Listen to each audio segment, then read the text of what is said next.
నేను మీ కృష్ణ, ఏటీవీ హైదరాబాద్ న్యూస్కి స్వాగతం.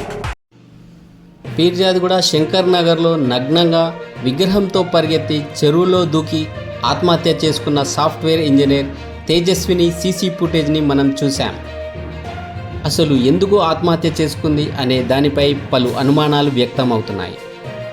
అర్ధరాత్రి 2 గంటల తర్వాత తమ ఫ్లోర్కి వచ్చి తలుపులను గట్టిగా కొట్టిందని చెబుతున్న పక్కింటి వారు. అర్ధరాత్రి నగ్నంగా తిరుగుతుంటే చూసి భయపడి పారిపోయిన యువకుడు. తేజస్విని ఓ సాఫ్ట్వేర్ ఇంజనీర్, నెలకు 2 లక్షల రూపాయల జీతం. అసలు ఏం జరిగింది? అంతా ఓ మిస్టరీ. ప్రస్తుతం మనం తేజస్విని ఉంటున్న నివాసం చూస్తున్నాం. ఇదే ఆమె ఉంటున్న ఇల్లు. ఇక పరుగులు పెడుతూ విగ్రహంతో వెళ్ళిన దేవాలయం కూడా ఇదే. ఈ మధ్యనే ఈ గుడి నూతనంగా నిర్మించబడింది. ఇక దీని పక్కనే ఆమె దూకి ఆత్మహత్య చేసుకున్న చెరువు కూడా మనం చూడవచ్చు.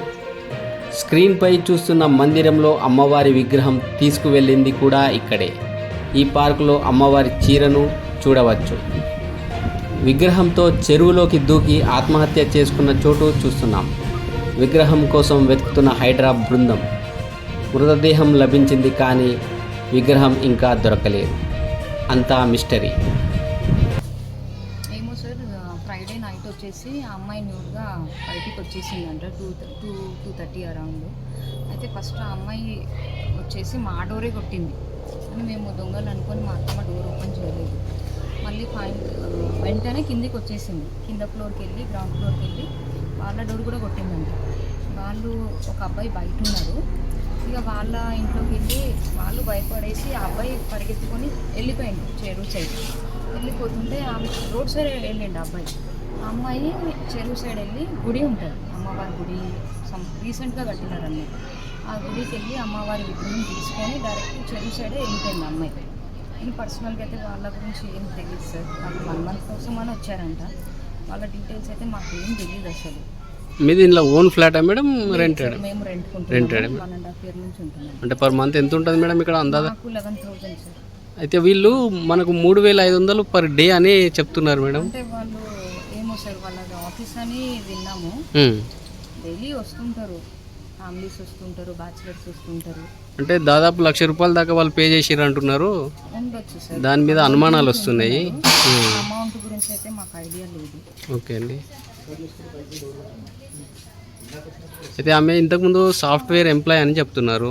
అవునంటే సార్, కానీ ఇక్కడ నుంచి అయితే జాబ్కి వెళ్ళినట్టు మేము ఎప్పుడు చూడలేదు. బయటికి వెళ్తుండే ఆటో. అంటే ఆమెకు మతిస్థిమితమా ఏంది అని ఏమన్నా మీరు పక్కన ఉంటారు కదా, ఏమన్నా సార్, ఏమన్నా హెల్త్ ప్రాబ్లమ్స్ ఏమన్నా ఉండొచ్చు. ఎందుకంటే ఆ అమ్మాయి కూడా అసలు ఎవరితో మాట్లాడేది కాదు, సైలెంట్గా వచ్చేసేస్తుండే. ఎదురు పడ్డా మాట్లాడేది కూడా కాదు. అదే 2 గంటల రాత్రి ఏమి దిగి అలా అర్ధనగ్నంగా వెళ్ళిందని వార్తలు వచ్చినాయి. మరి ఆత్మహత్య చేసుకోవడానికి ఇంకేమైనా కారణాలు ఉండొచ్చా? మీకేమైనా తెలిసి ఉంటే సార్ ఒకసారి మదర్ని గట్టిగా అడిగితే తెలుస్తుంది. వాళ్ళ పర్సనల్ డీటెయిల్స్ మనకు తెలియదు కదా సార్.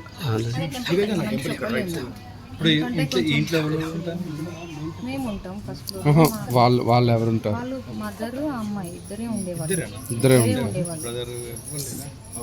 బంధువులు ఎవరైనా వచ్చేటోళ్ళా? ఇప్పుడు కనిపించలేదు. ఎవరైనా బంధువులు వచ్చేటోళ్ళు ఎవరైనా ఉన్నారు? నిన్న వాళ్ళ ఫాదర్ ఇంకో అతను వచ్చినారు.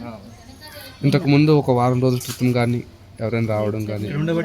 మా రిలేటివ్స్ హాస్పిటల్లో ఉండే. నేను 1 వీక్ నుంచి హాస్పిటల్కి తిరుగుతున్నాను. మా ఫ్యామిలీ వాళ్ళు ఎవరైనా అనుమానాస్పదంగా ఎవరైనా రావడం కానీ చేయడం కానీ? ఒకసారి సీసీ ఫుటేజ్ చూస్తే తెలుస్తుంది సార్. ఎందుకంటే స్విగ్గీ జొమాటో వాళ్ళు వస్తుంటారు పోతుంటారు, చెప్పలేము కదా. అంటే ఇంట్లో వీళ్ళు ఏమి వండుకోరు అన్నట్టు. ఇక స్టవ్ కూడా ఉందని తెలిసింది సార్, కానీ వండుకుండొచ్చు, ఉండొచ్చు. బయట కూడా ఆర్డర్స్ పెట్టుకుంటారు.